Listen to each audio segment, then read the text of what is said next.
berbahagia, yakin teguh, Yesus abadi, kepunyaanku. Aku warisnya, ku ditebus,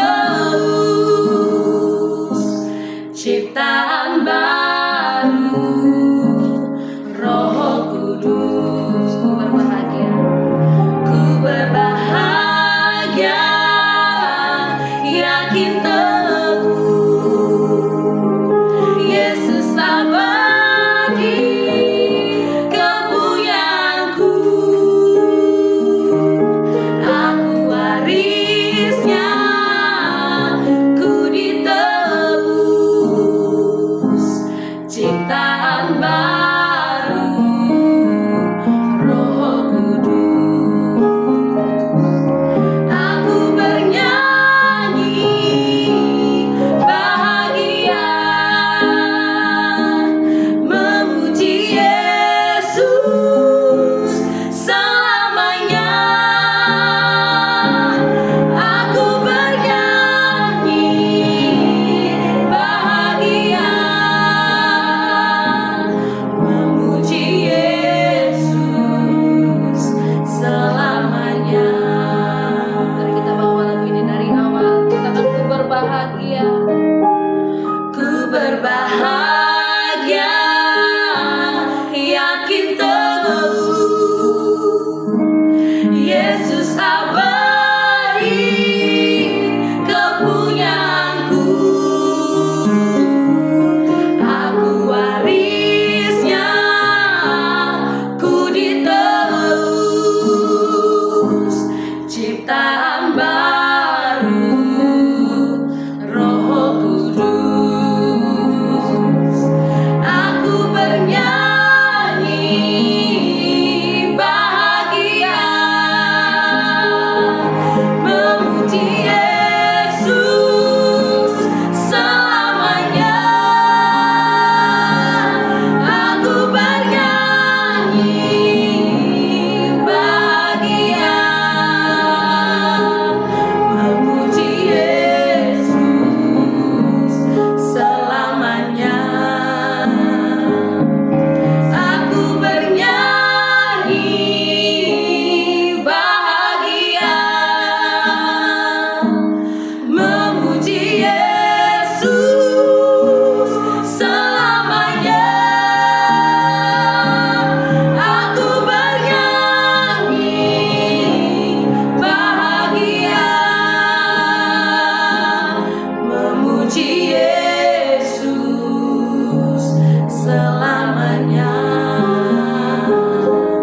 Memuji Yesus selamanya.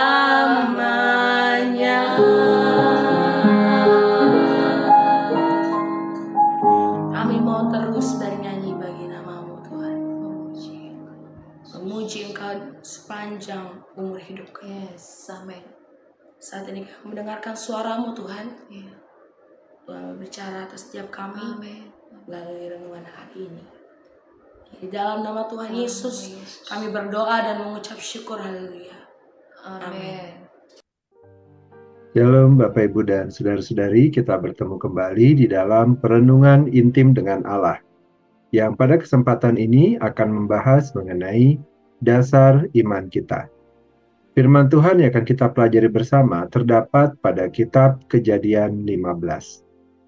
Berikut adalah firman Tuhan di dalam kitab Kejadian 15. Perjanjian Allah dengan Abram, janji tentang keturunannya. Kemudian datanglah firman Tuhan kepada Abram dalam suatu penglihatan. Janganlah takut Abram, akulah perisaimu. Upahmu akan sangat besar. Abram menjawab, Ya Tuhan Allah, apakah yang akan Engkau berikan kepadaku, karena aku akan meninggal dengan tidak mempunyai anak, dan yang akan mewarisi rumahku ialah Eliezer orang Damsyik itu. Lagi kata Abram, Engkau tidak memberikan kepadaku keturunan, sehingga seorang hambaku nanti menjadi ahli warisku. Tetapi datanglah firman Tuhan kepadanya demikian, "Orang ini tidak akan menjadi ahli warismu, melainkan anak kandungmu, dialah yang akan menjadi ahli warismu." Lalu Tuhan membawa Abram keluar serta berfirman, "Coba lihat ke langit, hitunglah bintang-bintang, jika engkau dapat menghitungnya." Maka firman-Nya kepadanya, "Demikianlah banyaknya nanti keturunanmu." Lalu percayalah Abram kepada Tuhan, maka Tuhan memperhitungkan hal itu kepadanya sebagai kebenaran.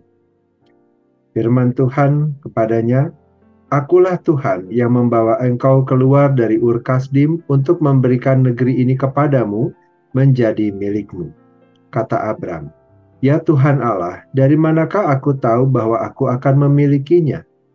Firman Tuhan kepadanya, "Ambillah bagiku seekor lembu betina berumur 3 tahun, seekor kambing betina berumur 3 tahun, seekor domba jantan berumur 3 tahun, seekor burung tekukur, dan seekor anak burung merpati." Diambilnyalah semuanya itu bagi Tuhan, dipotong 2, lalu diletakkannya bagian-bagian itu yang satu di samping yang lain. Tetapi burung-burung itu tidak dipotong 2. Ketika burung-burung buas hinggap pada daging binatang-binatang itu, maka Abram mengusirnya. Menjelang matahari terbenam, tertidurlah Abram dengan nyenyak, lalu turunlah meliputinya gelap gulita yang mengerikan. Firman Tuhan kepada Abram, "Ketahuilah dengan sesungguhnya bahwa keturunanmu akan menjadi orang asing dalam suatu negeri yang bukan kepunyaan mereka, dan bahwa mereka akan diperbudak dan dianiaya 400 tahun lamanya. Tetapi bangsa yang memperbudak mereka akan kuhukum, dan sesudah itu mereka akan keluar dengan membawa harta benda yang banyak. Tetapi engkau akan pergi kepada nenek moyangmu dengan sejahtera. Engkau akan dikuburkan pada waktu telah putih rambutmu. Tetapi keturunan yang keempat akan kembali ke sini, sebab sebelum itu kedurjanaan orang Amori itu belum genap." Ketika matahari telah terbenam dan hari menjadi gelap, maka kelihatanlah perapian yang berasap beserta suluh yang berapi lewat di antara potongan-potongan daging itu. Pada hari itulah Tuhan mengadakan perjanjian dengan Abram serta berfirman, "Kepada keturunanmu lah kuberikan negeri ini, mulai dari sungai Mesir sampai ke sungai yang besar itu, sungai Efrat, yakni tanah orang Keni, orang Kenas, orang Kadmon, orang Het, orang Feris, orang Refaim, orang Amori, orang Kanaan, orang Girgazi, dan orang Yebus itu." Bapak, Ibu, dan saudara-saudari, apakah yang dimaksud dengan iman? Kamus Besar Bahasa Indonesia memberikan definisi iman sebagai kepercayaan yang berkenaan dengan agama, keyakinan dan kepercayaan kepada Allah, nabi, kitab, dan sebagainya. Di dalam Ibrani 11 ayat 1, iman adalah dasar dari segala sesuatu yang kita harapkan dan bukti dari segala sesuatu yang tidak kita lihat. Dengan demikian, iman adalah elemen fundamental di dalam kehidupan spiritual yang memberikan kekuatan, harapan, dan arah. Ini adalah sarana penghubung antara manusia dan Allah yang memungkinkan individu untuk hidup dengan keyakinan dan tujuan meskipun dalam ketidakpastian dunia. Iman bukan hanya sekedar percaya, tetapi juga melibatkan tindakan dan komitmen untuk hidup sesuai keyakinan tersebut. Iman dan sistem nilai atau value system adalah dua konsep yang saling terkait. Sistem nilai adalah seperangkat keyakinan, prinsip, dan norma yang membimbing perilaku dan keputusan seseorang. Ini mencakup apa yang dianggap baik atau buruk, benar atau salah, dan dapat dipengaruhi oleh budaya, pendidikan, pengalaman hidup, dan lingkungan sosial.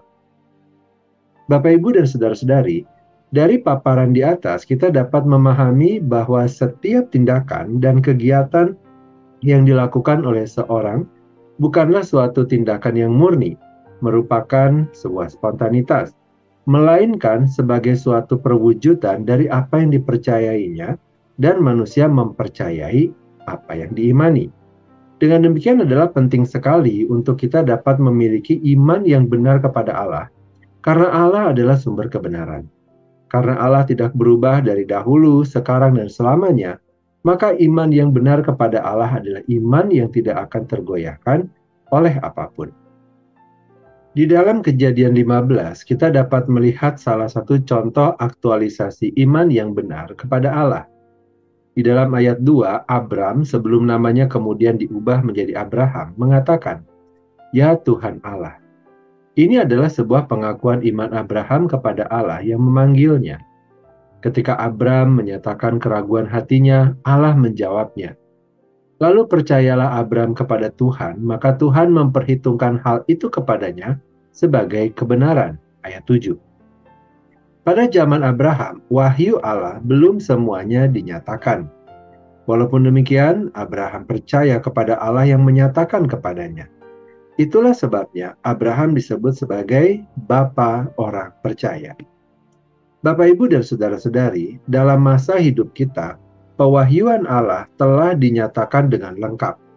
Kehadiran Yesus Kristus sebagai juru selamat yang telah disampaikan sejak kejatuhan manusia dalam dosa di Kejadian 3, penggenapan karya penebusan di kayu salib, bahkan sampai dengan pewahyuan akhir zaman, semua telah disampaikan dengan lengkap di dalam Alkitab.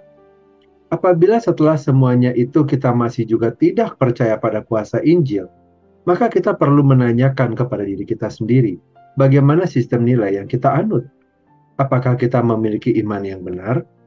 Atau mungkin kita hanya berpura-pura memiliki iman, di mana sebenarnya kita bukanlah orang percaya? Abraham adalah contoh yang baik dari iman yang tidak sempurna. Meskipun ia percaya kepada Allah, perjalanan iman Abraham tidak selalu mulus.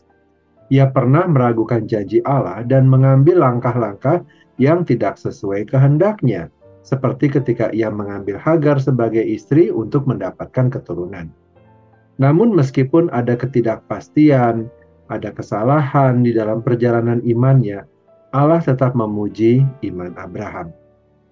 Pujian Allah terhadap iman Abraham menunjukkan bahwa Allah tidak mencari kesempurnaan di dalam diri kita, tetapi keinginan untuk percaya kepadanya. Allah berjanji kepada Abraham bahwa keturunannya akan menjadi sebanyak bintang di langit. Meskipun Abraham tidak melihat penggenapan janji ini dalam hidupnya, ia tetap percaya bahwa Allah akan melakukan apa yang Dia katakan. Ini adalah inti dari iman. Percaya bahwa Allah setia dan akan memenuhi janjinya meskipun kita tidak selalu melihatnya dengan jelas.